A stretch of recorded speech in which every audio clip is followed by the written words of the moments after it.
আজ আমরা কথা বলবো এমন এক দেশকে নিয়ে যে দেশ দশকের পর দশক ধরে ঘেরা ছিল অবরোধ, হুমকি, নিষেধাজ্ঞা আর পশ্চিমাদের অবিশ্বাসের দেয়ালে, যাদের দমিয়ে রাখার জন্য বিশ্বের পরাশক্তিরা একের পর এক কৌশল খাটিয়েছে। সেটা কূটকৌশল ছিল। কৌশল তো ভালো জিনিস, এখানে আসলে বলা উচিত কূটকৌশল খাটিয়েছিল। অর্থনীতি ভেঙে দিতে চেয়েছিল, বিজ্ঞানীদের এক ঘরে করেছে, তবুও পারেনি থামাতে তাদের স্বপ্নকে। স্বপ্ন তো আর শেকলে বাঁধা যায় না, এটা তো আমরা সবাই জানি।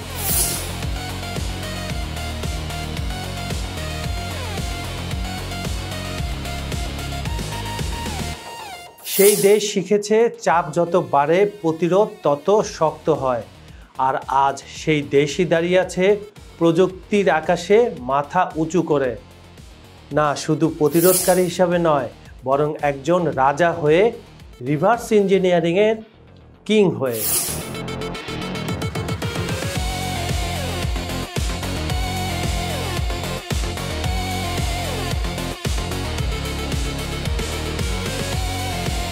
খবর সংযোগের বিহাইন্ড দ্য সিনে আজ আমরা ইরানের এই অদম্য এগিয়ে যাওয়া নিয়ে কথা বলবো।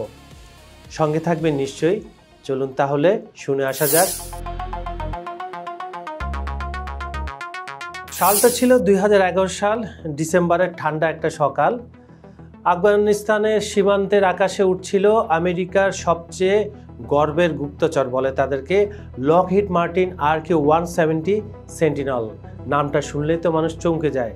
এটা দুর্দান্ত একটি ড্রোন, নজরদারি করে, কোনো রাডারে ধরা পড়ে না। পৃথিবীর সবচেয়ে উন্নত স্টাইলের ড্রোন বলা হয় এটাকে। সবার চোখে ফাঁকে দিয়ে নিঃশব্দে ঘুরে বেড়াচ্ছিল বাধাহীনভাবে। ওই যে আমি বললাম রাডারে ধরা পড়ে না, এতটাই উন্নত। কিন্তু হঠাৎ সেটি হারিয়ে গেল, নিয়ন্ত্রণ হারিয়ে মাটিতে ভূপাতিত হলো ইরানের মাটিতে। আর সেখান থেকে শুরু এক অবিশ্বাস্য গল্প, যেখানে প্রযুক্তি, গোয়েন্দা আর প্রতিশোধ মিশে গেছে একই সুতোয়। ইরানের সামরিক গবেষণাগারে শুরু হলো অপারেশন শ্যাডো।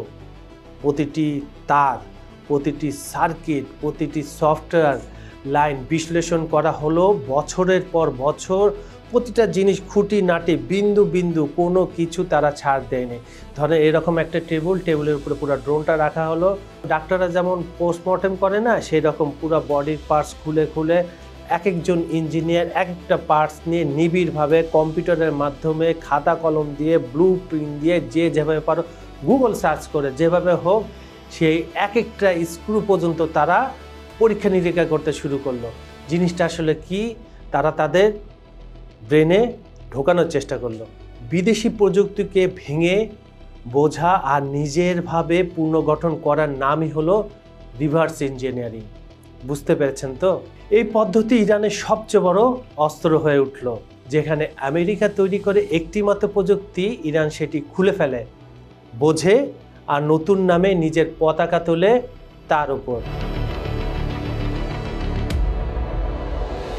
সাখে স্টেল ড্রোন, কি নামটা শোনা শোনা লাগছে? জি, এটাও ইরানের একটি গর্বের ড্রোন। খোররাম সহ ক্ষেপণাস্ত্র, মহাজের সিরিজ ড্রোন, এমনকি উন্নত এয়ার ডিফেন্স সিস্টেম বাভার 373। এই নামগুলো একটু মনে রাখেন, পরবর্তীতে এই নামগুলা ঘুরে ফিরে আসবে।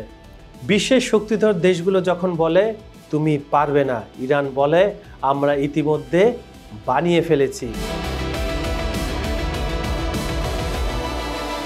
রিভার্স ইঞ্জিনিয়ারিংয়ে ইরানের জন্য কেবল একটা প্রযুক্তি নয়, অন্যদের সাথে এটা প্রযুক্তি বলে, আমরাও এটাকে প্রযুক্তি বলে। এটা ছিল কিন্তু তাদের অস্তিত্ব রক্ষার যুদ্ধ। আমরা যে একটা জাতি, পৃথিবীর মানচিত্রে আমাদের একটি দেশ আছে, যত ছোট বা বড় হোক, একটা মানচিত্রের আঁকা, আপনি যখন বিশ্ব মানচিত্রটা আপনার টেবিলে রাখবেন, দেখবেন ইরান একটি দেশ। সেই রকম অস্তিত্বের ব্যাপার, যেখানে আমেরিকা ও পশ্চিমা জোট প্রযুক্তিকে ব্যবহার করে নিয়ন্ত্রণের হাতিয়ার হিসাবে। আর ইরান কি করে? ইরান ঠিক সেটাকেই ব্যবহার করেছে স্বাধীনতার প্রতীক হিসেবে। বলে এটা আমাদের গর্ব, এটা আমাদের স্বাধীনতা। এই যেন এক দার্শনিকের বার্তা। যুদ্ধ শুধু বন্দুক দিয়ে হয় না, যুদ্ধ হয় বুদ্ধি, ধৈর্য আর সাহস দিয়ে। ইরান বুঝে গেছে একটি স্ক্রু খুলে ফেলা মানে যন্ত্রণা, একটি সাম্রাজ্যের গোপন রহস্য খুলে ফেলা। অনেকে বলে ইরান শুধু নকল করে, কিন্তু সত্যি কথা হলো আপনাকে বুঝতে হবে নকল আর পুনর্জন্ম এক জিনিস না। ইরান যা করে তা হলো টোটাল ব্যাপারটা একদম রূপান্তর করে ফেলে। তারা সরাসরি প্রযুক্তিকে কপি করে না, তারা তাকে নিজস্ব আত্মা দেয়। RQ-170 সেন্টিনেল ছিল আমেরিকার চোখ, কিন্তু তার প্রতিরূপ সাকে হলো ইরানের কণ্ঠস্বর। একটা চোখ, তাকে বানিয়ে নিল তারা কণ্ঠস্বর। আমরাও পারি, এটা আমাদের গর্ব। যে চোখ একসময় অন্যকে দেখতো, এখন সে চোখই নিজের আকাশ দেখা যায়। এইভাবে এক একটি ভাঙা যন্ত্র হয়ে ওঠে ইরানের জাতীয় আত্মমর্যাদার প্রতীক। RQ-170 ছিল যুক্তরাষ্ট্রের গর্ব। এই ড্রোনটি শুধু আকাশে উড়ে না, এটি যেন উড়ে বেড়ানো এক ডিজিটাল ভূত, মানে আকাশে মিশে যেত মেঘের সাথে। আপনার কোনো রাডার বা স্যাটেলাইটের চোখে প্রায় অদৃশ্য। আপনি যত টেকনোলজি এই রাডার ব্যবস্থা করেন না কেন, সেটা ধরা পড়তো না। এটা তো স্টেলথ ড্রোন ছিল। ইরান দাবি করলো তারা ইলেকট্রনিক হ্যাকিং করে ড্রোনটি নিয়ন্ত্রণে নিয়েছে।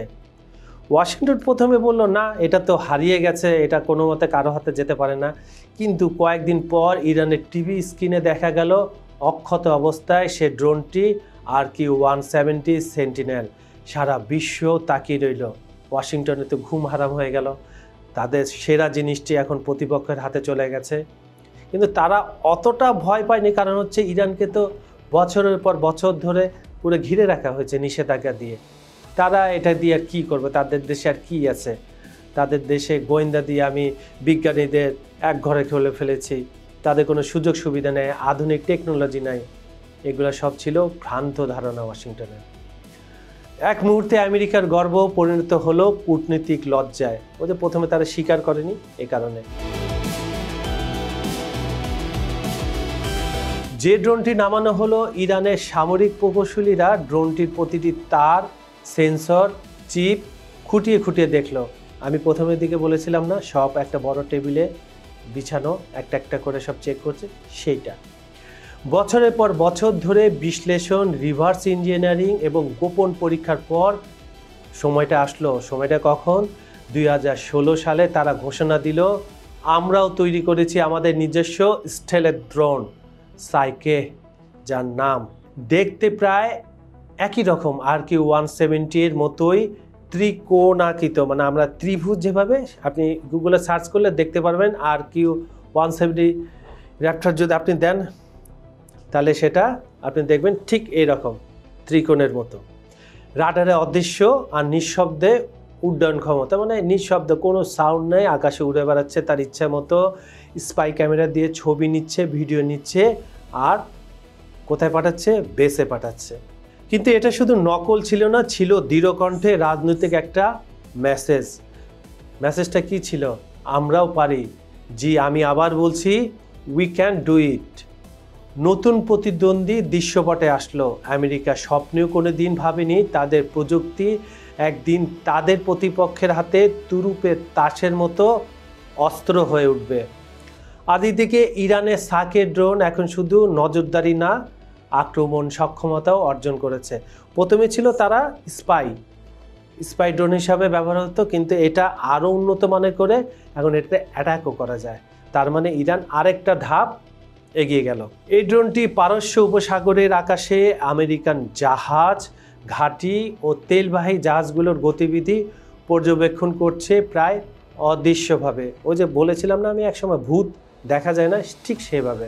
এই পুরো বিষয়টিকে বিশ্লেষকরা দেখছেন এভাবে, এটা শুধু ড্রোন যুদ্ধ নয়, এটা তথ্যযুদ্ধের নতুন অধ্যায়। ইরান প্রমাণ করেছে যে দেশ প্রযুক্তির দিক থেকে পিছিয়ে, সেই দেশও মস্তিষ্ক আর দৃঢ়তা দিয়ে সমান তালে পাল্টে দিতে পারে সব কিছু। আকাশে যে ড্রোনটি একসময় যুক্তরাষ্ট্রের গর্ব ছিল, সেটি আজ ইরানের গৌরব হয়ে গেছে। এই গল্প কেবল একটি যন্ত্রের নয়, এটি নিঃশেষ করে দেওয়া একটি জাতির ছাই থেকে পূর্ণ জন্মের গল্প, যেমনটি ফিনিক্স পাখি করে। যে জাতি বছরের পর বছর অবরোধ, নিষেধাজ্ঞা, হুমকি আর নিঃসঙ্গতার মধ্যে থেকেও প্রযুক্তিকে আত্মস্থ করেছে, নিজের হাতে গড়েছে আত্মবিশ্বাসের ডানা, সাকে আরবিতে যার অর্থ বজ্রপাত। এজন্য প্রতীক হয়ে উঠেছে সেই বজ্রে যা নিঃশব্দে আকাশ চিরে দেয়, কিন্তু আঘাত হানলে পুরো পৃথিবী শুনে তার প্রতিধ্বনি। যে ড্রোন একদিন আমেরিকার গোপন মিশনে আকাশে ঘুরছিল, আজ তারই ছায়া ইরানের পতাকার নিচে উড়ে বেড়ায়, প্রমাণ করে আধিপত্য চিরকাল এক দেশের নয়, প্রযুক্তির রাজনীতি চিরকাল একমুখী নয়। সুপ্রিয় দর্শক, বিহাইন্ড দ্য সিনের আমাদের এই পর্বগুলো কেমন লাগছে আমাদের কমেন্টে জানাবেন। আমাদের ভিডিওগুলো লাইক, কমেন্ট ও শেয়ার করবেন। আমাদের চ্যানেলটি সাবস্ক্রাইব করে রাখুন। আজ এখানে বিদায় নিচ্ছি। আগামীকাল আবার নতুন টপিক, নতুন দেশ, মহাদেশ বা নতুন কোনো প্রযুক্তি নিয়ে আমি কাজল হায়দার আপনাদের সামনে আবার হাজির হব।